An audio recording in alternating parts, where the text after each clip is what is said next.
Moss qui a organisé, l'école qui a organisé cette soirée.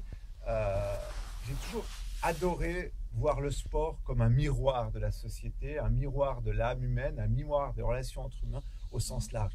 Et à travers cette histoire que j'ai découverte dans les livres, j'ai découvert que l'histoire du running, l'histoire récente du running, c'était finalement le miroir de mai 68, le miroir de la révolution sociale des années 70, jusqu'à, d'une certaine manière, la récupération des idéaux de cette révolution. C'était plusieurs marathons mis bout à bout. Monsieur Laval a été faire une course très très longue. Je pense que c'était un peu la même logique. Très honnêtement, si j'avais pas eu ce passé d'athlète qui s'est entraîné jusqu'à 180 km par semaine, qui a vraiment été s'est préparé pour les Jeux Olympiques, je pense que j'aurais pas été jusqu'au bout de ce projet. Je pense que mon passé d'athlète m'a autant servi que mon présent de cinéaste pour aller au bout de ce film. Le documentaire devait être financé pour le cinéma parce que les archives coûtent extrêmement cher.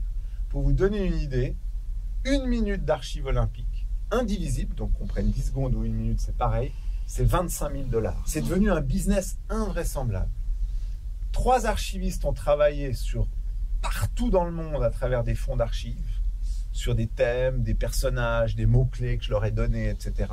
Une que pour les États-Unis, une pour le reste du monde et une coordinatrice.